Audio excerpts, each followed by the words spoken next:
बिस्मिल्लाहिर्रहमानिर्रहीम। PMM पाकिस्तान मुहब्बे वतन movement और मुहब्बे वतन चैनल की तमाम टीम की जानिब से तमाम नाज़रीन को अस्सलाम वालेकुम। हमने पिछली वीडियो में कुछ पाकिस्तान में जो मौजूद सियासी कल्चर है उसके ऊपर बात की थी।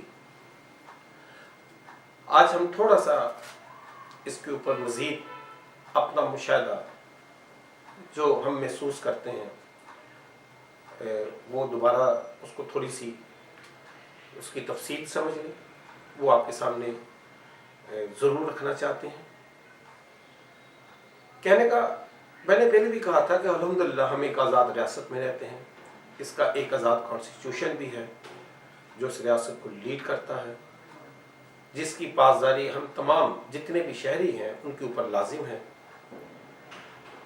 उसके बाद फिर क्या वजह है कि जब तमाम जितने भी पार्लियामेंटेरियन मोहतरम थे उन्होंने इस आइन को बनाया, उस आइन को बनाकर एक खुशखबरी दी और फिर उसमें रुकावट क्या रही कि उसके ऊपर इम्प्लीमेंट ना हो सका। फिर हमारी सियासी तकसीम की वजह क्या है? बेशुमार हमारी यहाँ पर अगर हम कहते हैं देखते हैं सियासी पार्टियां मौजूद हैं दर्जनों की शक्ल में, फिर उनके अपने अपने मंशूर क्यों हैं? जब हमारा आइन मौजूद है तो हर पार्टी का तो एक ही काम होना चाहिए कि वो जो भी बरसे इक़्तिदार आएगी वो इस कॉन्स्टिट्यूशन को इम्प्लीमेंट करेगी, इसकी अमलदारी करेगी, इसकी पासदारी करेगी और कानून की हुक्मरानी होगी।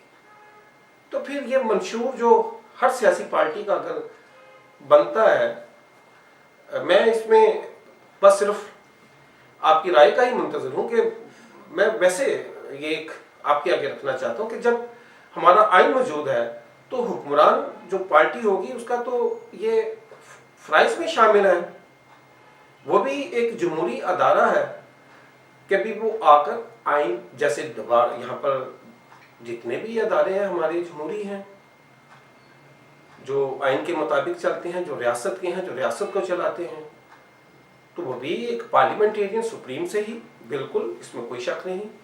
अगर उसको ये आइन अख्तियार देता है तो ये एक अच्छी बात है। तो फिर क्या वजह है कि वो खुद ही आकर अपने इक़्तिदार में आकर उस आइन को बुलडोज क्यों करते हैं? आइन को बुलडोज करने से मुराद ये है कि एक तर्ज हुक्मरानी जिसकी मराद आइन देता है और वो लेते हैं। तो यहाँ पर फंडामेंटल राइट्स की बात कर रहा हूँ मैं। वो पहला जो रियासत में रहने वाले 22 करोड़ों के लिए आवाज़ उठाता है, अगर उसके ऊपर इम्प्लीमेंट हो जाए, रियासत अगर अपने तमाम शहरियों को अपने उस वादे से जो उसने आइन में कर रखा है वो हुकूक दे दे, तो काफ़ी हद तक यहाँ पर बेहतरी नहीं आ सकती। तो क्या वजह है कि पहली बात तो ये है कि सियासी तकसीम अपना मंशूर क्यों लाती है, वो आइन की बात क्यों नहीं करती? आइन की बालादस्ती की बात बाहर तो वो करते हैं, लेकिन अमलन जब कोई भी पार्टी इक़्तिदार में आती है तो लोग फिर अपने हुकूक से महरूम क्यों रहते हैं? इसके लिए जो हम महसूस करते हैं वैसे सियासी वर्कर जो हम देखते भी हैं, जो हमारे यहाँ किताबों में लिखा हुआ मामला शायद कुछ और हो, शायद ये आइन बनाने वालों ने इसे खूबसूरत तो बनाया लेकिन अमल करने से क्योंकि वो ना करवा सके या ना कर सके, तो उसकी क्या वजूहात है?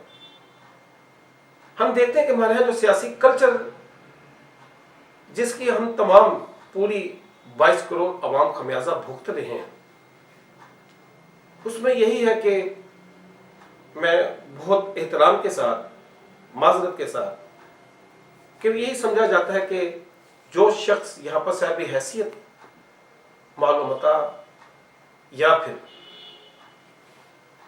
पैसा खर्च करने के हवाले से जो इस्तात रखते हैं वो पार्टियों को फंड देते हैं। पार्टियों को फंड देने के बाद फिर वहाँ से उनको एक जिसे हम टिकट कहते हैं इलेक्शन के लिए उनको मैदान में फेंका जाता है। हम किसी हल्के में भी चले जाएं, देखते हैं जो शख्स पैसे देकर پارٹی فنڈ کے نام پر جب وہ اپنے حلقے میں آتا ہے تو پھر ہجوم سا اس کے ارد گرد گھومتا ہے اپنے چھوٹے چھوٹے مفادات کے لیے. کوئی دفتر کی بات کرتا ہے, کوئی کرسیوں کی بات کرتا ہے, کوئی بینرز کی بات کرتا ہے, کوئی پوسٹرز کی بات کرتا ہے, کہیں کھانے کی بات ہوتی ہے, کہیں پہ لسٹیں اکٹھی ہوتی ہیں, کہیں پہ خرید و فروخت کی بات ہوتی ہے کہ کس کو کس طریقے سے پیسے دے کر اسے ووٹ خریدا جانا ہے. پھر وہ چند لوگ افراد جو اس کے ارد گرد کچھ مفادات کے لیے اکٹھے ہو جاتے ہیں, پھر ان لوگوں کو ڈھونڈا جاتا ہے جن کی مجبوری ہو, جن کی مشکلاتیں ہوں, جو بھوک افلاس میں تڑپ رہے ہوں.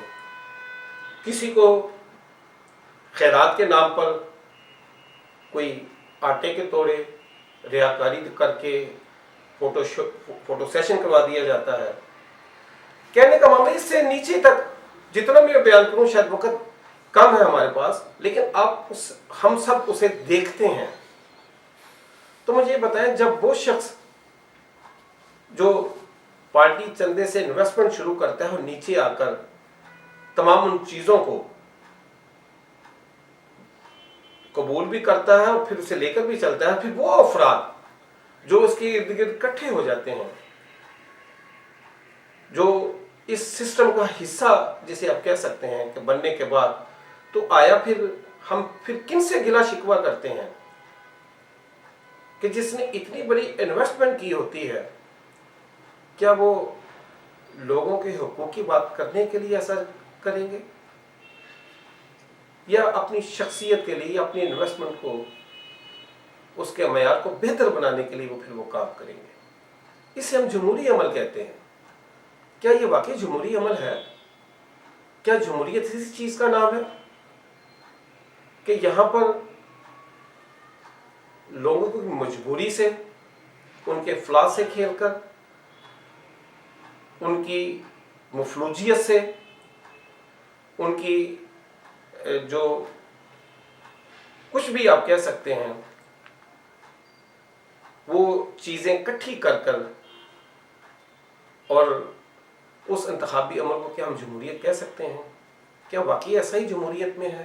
کیا یہ ایسا ہی ہوتا ہے؟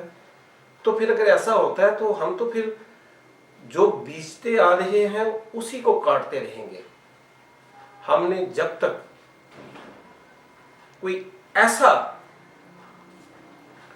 جو جسے ہم کہتے ہیں کہ وہ بیج نہیں لگائیں گے جو ہماری سوسائٹی کو خوبصورت کر سکے, تب تک ہم کیسے توقع رکھ سکتے ہیں کہ اسی تسلسل سے جو سیاسی عمل ہمارے ملک میں جاری ہے اسے ہم اپنے معاشرے کو خوبصورت بنا سکیں, اپنی آئیڈیالوجی کو فروغ دے سکیں, اپنے مسائل کو کم کر سکیں. اس کے لیے ہمیں بحیثیت عوام میری آپ سے یہ درخواست ہے, میری بھی اس میں رہنمائی کیجیے گا. میں بھی منتظر ہوں, ہو سکتا ہے کہ شاید مجھے کہیں سے یہ رہنمائی مل جائے کہ یہ واقعی جمہوری عمل ہے اور اسی سے معاشرہ بنتا ہے, اسی سے سوسائٹی بنتی ہے, اسی سے ہماری آئیڈیالوجی پنپتی ہے, جسے ہم جھوٹ, فریب, مکاری اور دھوکے بازی کا نام دیتے ہیں. وآخر دعوانا الحمدللہ رب العالمین.